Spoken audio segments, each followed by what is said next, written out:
how much Hearthstone have you played? I played like 5 years ago or something like that, and I played for like maybe like a week or something. I don't know. Not much really. So if you have any questions, feel free to ask. I will give you any information that you need other than just how good the card is, I guess. Yeah, sure. What do you think about this card? Oh, we're going in. All right. Okay. Commander Othok. 5 mana, 7/7. Battle Cry. Your opponent's cards cause health instead of mana next turn. I think the stats seem pretty good for a 5-drop, right? A 5 mana 7/7 in Legends of Runeterra would be pretty strong. And the fact that you can just use your health as a resource, which I believe in Hearthstone is like 30, right? Yes. I have a hard time believing this card is bad. I think this card is actually very good, in my opinion. I don't know if it's top tier, but it feels kind of insane. The only downside that I would see to this card is that perhaps the metagame is so degeneratively fast that turn 6 is just like too late anyways. Wait, your opponent's cards. Yeah. Jesus Christ. Okay, never mind. I was like, this card is broken. Okay, well, we're off to a good start. Okay, can I retract a little bit? Oh my god, talk about a downside. Oh my god, okay, yeah, no, this is bad.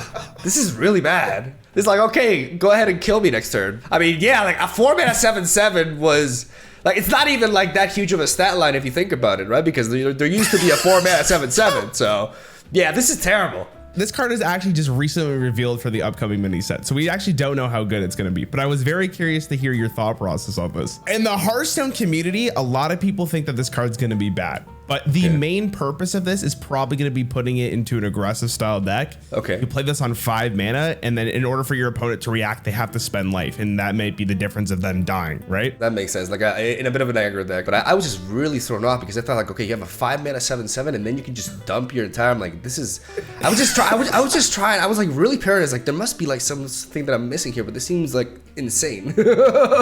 So yeah, I was gonna interrupt you, but I was gonna see how long you were gonna go. Well, we have a good start, I guess. All right, I'm gonna take my time to read with this one, if you don't mind. 3 mana.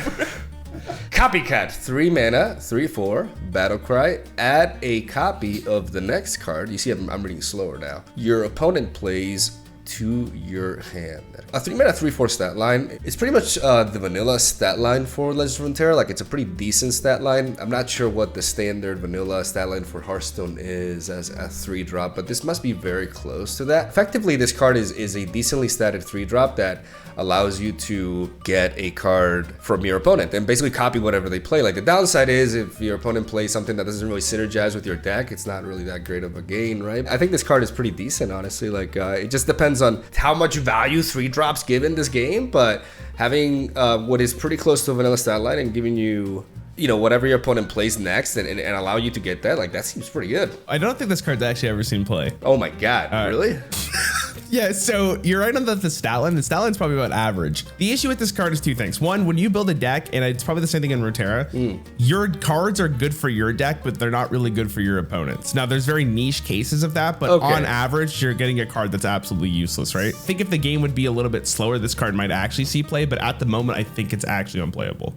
Okay, so an 8 mana 8 with Taunt. Your opponent's spells cost 2 more. I'm gonna say this is pretty awful because it's just slow. Taunt is a good keyword, I assume. Very different. Like in Runeterra, we don't get to attack specifically with our minions onto opposing minions, right? So we don't really have anything that's very similar to Taunt. The thing with this thing is that it slows down your opponent and everything. It gives you a strong Taunt, but it's an 8 mana. If this is all of a sudden it's like top tier, then I retire. Card games, man. Bad. Consensus, bad. Kaka. So it actually is pretty bad. I would say it's bad to unplayable. It did see play because you can cheat it out, but yeah, you're saying, man, you can continue playing card games. The problem with this is that it slows down the opponent at a stage of the game where you need to be doing more than slowing them down. I feel like for an 8-drop of this nature, you need to be able to do something that impacts the board immediately instead of like creating this sort of like buffer effect, right? Yeah, 100%. All right, what about this one? Okay, another 8-drop. All right. See, this has a battle cry. Play all cards your opponent. Oh my god. Okay, well, this is what I was talking about. Immediate impact, right? Like, I played this and something immediately happening. This is ridiculous. This would be a mess in Runeterra. But the thing is, this has to be even better in Hearthstone because you're gonna curve out in Hearthstone as much as you can. Like there's no such thing in Hearthstone, because in Runeterra with the passing system, you can actually just pass a turn completely without spending any mana, because your opponent it's kind of like a bit of like a stalemate, right? Trying to see like who commits first. But in Hearthstone, like you got your turn, you got your mana, you dump your hand. Like there's this little like angel thing in my shoulder telling me, "Mo, Miguel, remember he told you that, you know, cards have to synergize with each other and stuff." But I mean, like playing all of them, like yeah, this card seems good. It has to be good. All right, so when this card was first released, it was pretty good. There was a moment where this card would be game winning on its own, but that was for a very specific metagame. This card's actually in standard right now, and it does not see any play. Oh my god. This card was good, I want to say 3 years ago, maybe. No, I would say maybe about 2. What do your good 8-drops do? Just like deal 20 damage? I don't want to give you away what a good 8-drop is, Okay, because I want to see all your right. reaction to another one, yeah. What about this card? Rush. Does Rush mean that it can attack face? Rush is that it can attack a minion the turn it's played. Yeah. Charge is when it can go face. Immune, when you control a whelp, what does immune mean? So immune is like it actually can't be damaged whatsoever. It can't be targeted by anything. You can still AoE kill it with like a board clear. Okay, and it doesn't take damage in combat. Yes. Battlecry summons 6 2/1 whelps with Rush. It's a board clear that can leave you an 8/8 on the board. That's basically, and to say it's a board clear is being a little bit optimistic, because you are getting 6 2/1 whelps. This thing is legit flooding the board, giving you 6 2/1 whelps. I mean, at that stage, the board has to be a little bit bigger than this, right? Like you have an 8/8 that, yeah, can trade anything and it's not taking any damage. That's good. So you obviously strike with this before, you know, letting all of your whelps die, and then you dive in all your other whelps into stuff. It's 10 mana. We've been talking about how fast the meta is. I'm not sure what ramp options are, and I'm not sure if they're really that viable at all in a fast-paced meta. It is a strong effect, but it's 10 mana, man. I don't think this is strong enough for the amount of mana that you're paying. I really feel like this is too slow and not really powerful enough. So you're actually wrong. This card is actually very good. The reason why this card is so much better than like Murzon, for instance, is that 10 mana for this effect in a vacuum is so powerful, because not only can you trade this card in first and kill a minion, but you can still have the other minions that could trade into other stuff. But that was like only when you want to clear your opponent's board. If they just have one big minion, you play this, you still have a bunch of 2/1s on the board, and your Onyxia is still immune.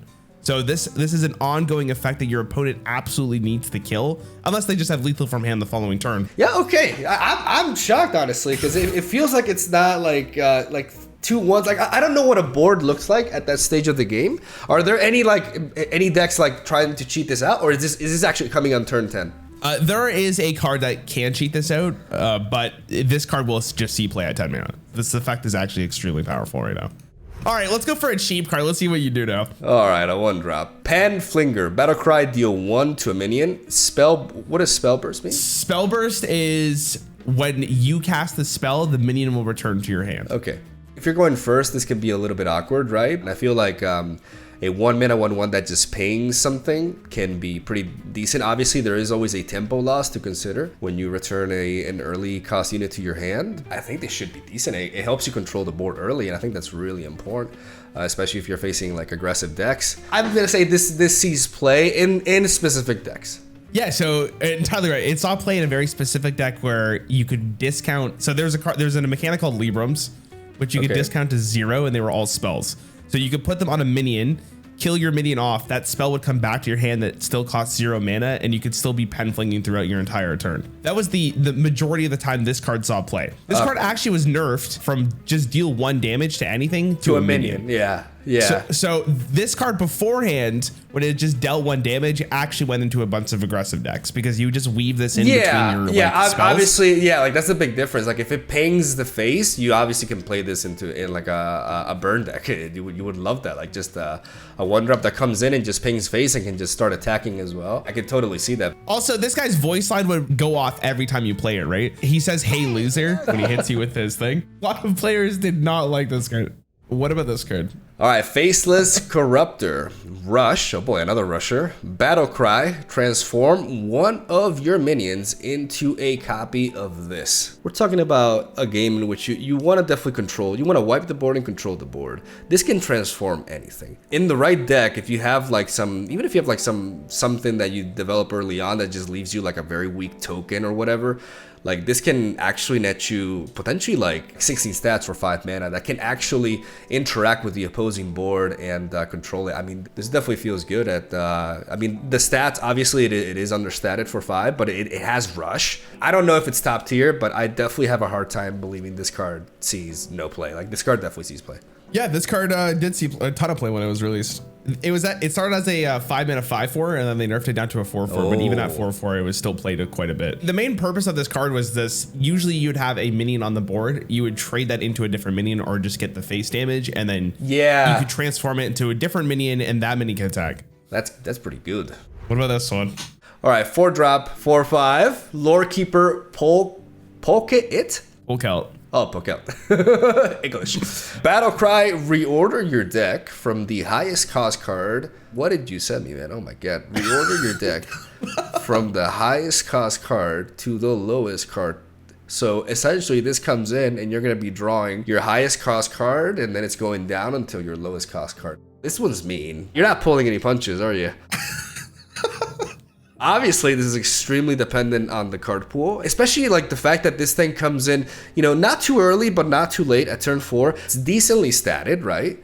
And in a certain deck, like there has to be some sort of like combo deck or, you know, specific strategies that can be like, okay, having the ability to know exactly what you're going to draw and design your deck in that way. So a niche scenario, but this definitely sees play in some sort of deck that benefits from this very bizarre effect.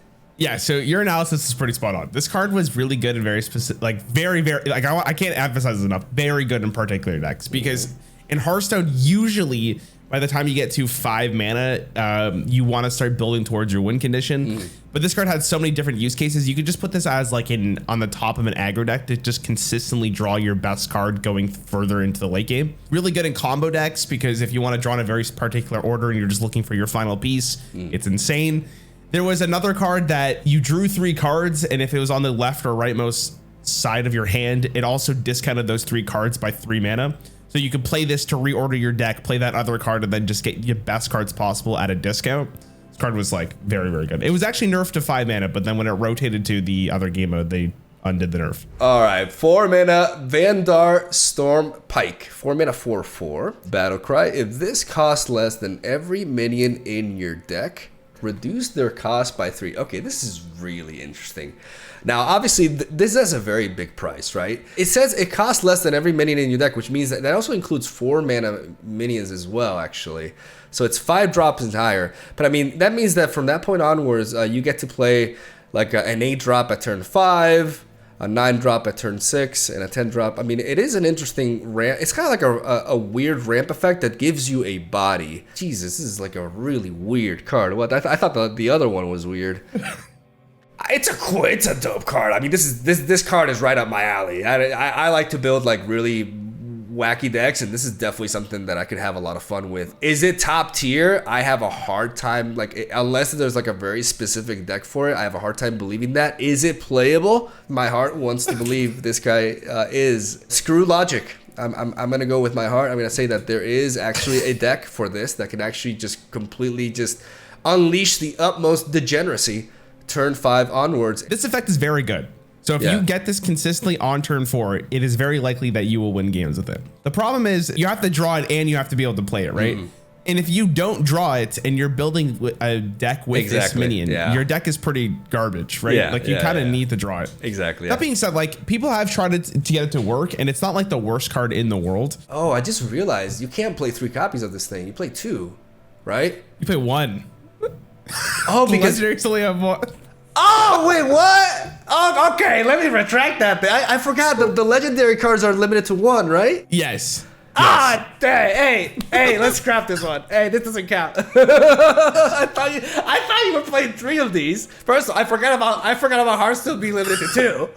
I'm like, oh, you play 3 copies of this guy, you know, in a 30 card deck, you know, it's pretty, you know, your odds are pretty okay. Yeah, okay, this card is a meme then. This card is meme. What about this card? Okay, legendary. Miguel, remember, only 1 per deck, all right? Okay, this guy looks derpy as hell. Silas Dark Moon, 7 mana, 4/4. Battlecry, choose a direction to rotate all minions. I'll explain what that means. Let me see if I figure it out. Does it mean that if you have a board, all right, you choose left or right, and every minion, including your opponent, like essentially moves in that direction? So your opponents will move to the left while yours moves 1 step to the left. Yes, but so I will say this. So let's say there's 1 minion on the board and you play this card.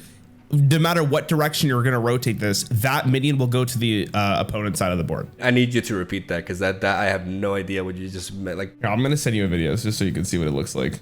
whoa, wait, what? That's rotation? Wait. That is stupid.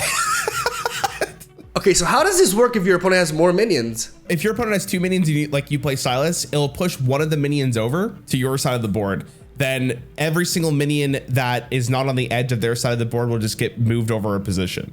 Oh my god, did you send me like like every card that we're looking into is getting weirder and weirder. What the hell is this? So if your opponent has 3 minions, right? And you have 2, and then you play this guy on the right, then this guy moves to the center. The minion that was on top of him initially moves down to your board, and then your minion on the left moves up and moves on to the opponent's board, right?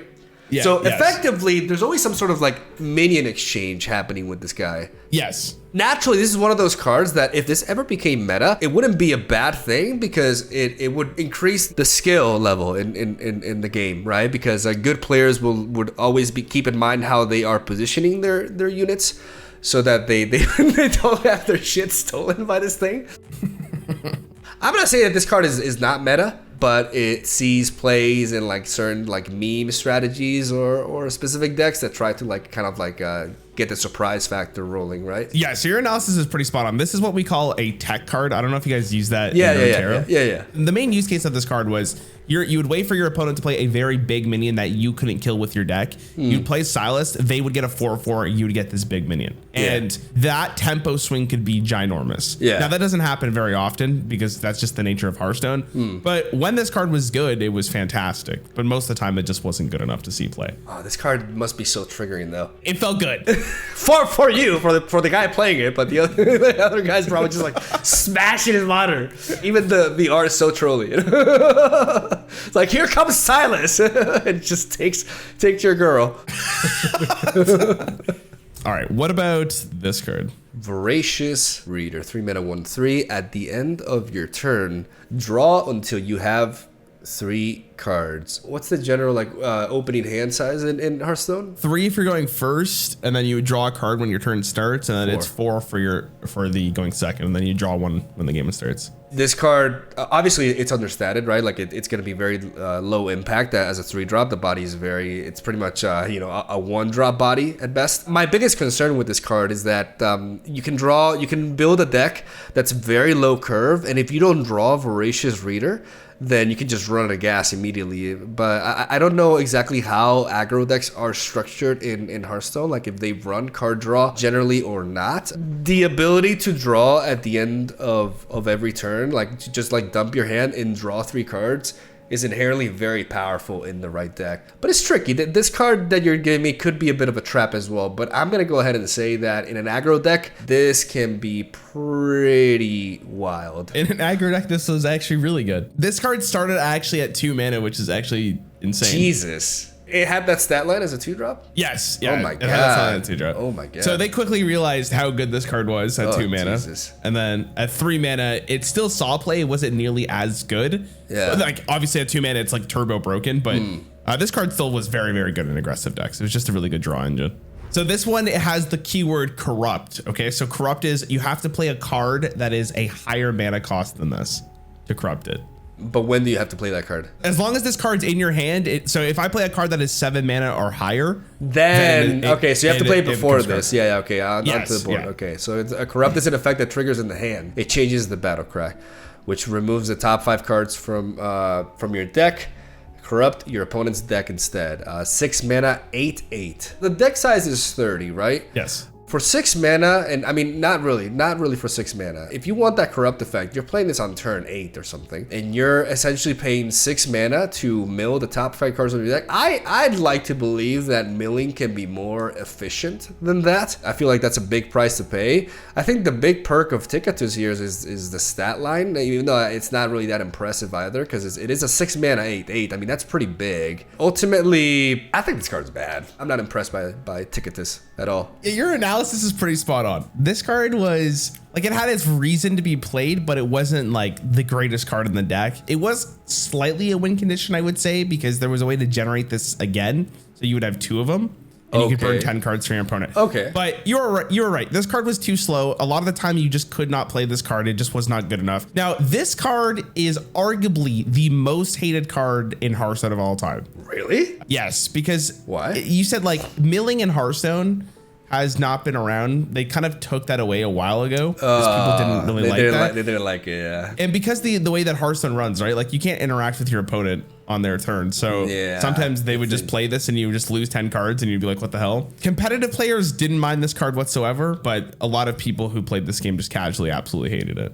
What about this card? The Bulwark of Azeroth. Whenever your hero would take damage, this loses 1 durability instead. So when you attack in Hearthstone, that loses a durability. Yeah. So if I swung this at a minion, I would lose 2 durability. But if I put this on and I just let my opponent hit me, and I haven't struck with this, because I think maybe the whole point of this thing is to actually not hit with it and just like put it on, and then all of a sudden it's just like, okay, you have a 5/5, a 7/7, this and that. It's like, fine, I can take. That's a really powerful stall effect. Obviously, your opponent has the ability to maneuver around it, but they need to have like little guys to hit you with prior. Obviously, I'm not saying it's an auto include because it's purely protecting your hero, so it doesn't do anything to kind of like help you control the board. I don't think you really want to be using this to strike too often because it just wears down really quickly.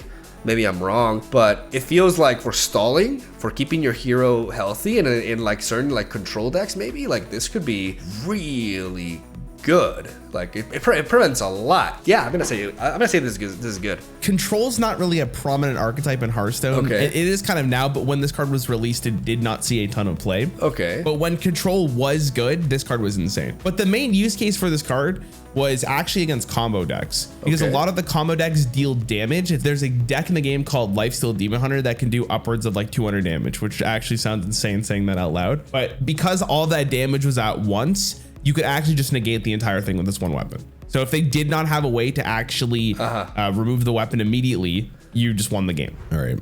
What about this card? 9 mana, 4/12.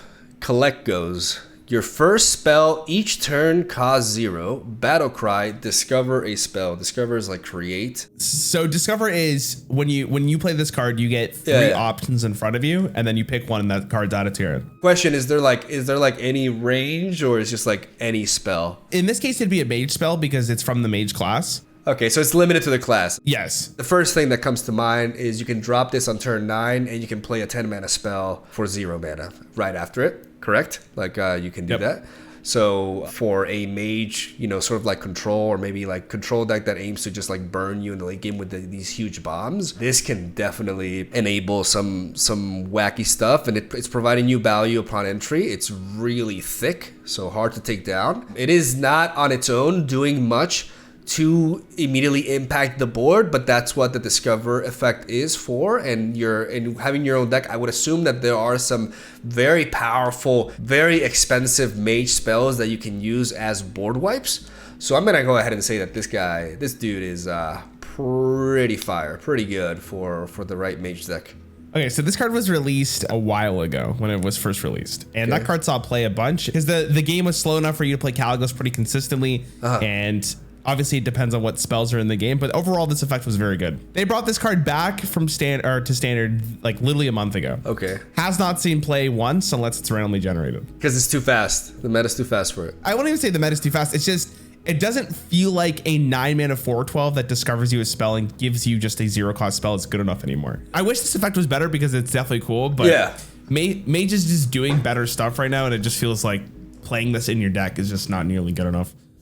Kurtrus Ashfallen, 4 mana 3/4, a little bit understated. Battle Cry, attack the left and the right most enemy minions. Outcast, what is Outcast? Outcast is exclusively for the Demon Hunter class, which is this card, obviously. If you play this card on the left or rightmost side of your hand, it gets the Outcast effect. Okay, so if you outcast this, attack the left and rightmost enemy minions. If you get the immune effect, like there's no way this isn't good. It's not really the most surprising stat lines, but it is good enough to impact the board at that stage. Definitely good enough to deal with a lot of, with pretty much all 1-drops and 2-drops, I would imagine, or at least the majority of them, and a good chunk of 3-drops as well. It's one of those things that it is dependent on how your opponent is positioning. I don't know if players just kind of like autopilot and play like, you know, their 1-drop and then their 2-drop to the right, 3-drop to the right, or if they mix it up in that sense. But it's a cool effect. It's like very high impact. It's kind of like a bit of a different take on Rush in a way. And the Outcast effect is the most important. Like if you're able to play this with Outcast, you get to attack 2 minions and you take no damage in response. And that is just amazing, no matter how you look at it, right? So I'd say this card is good.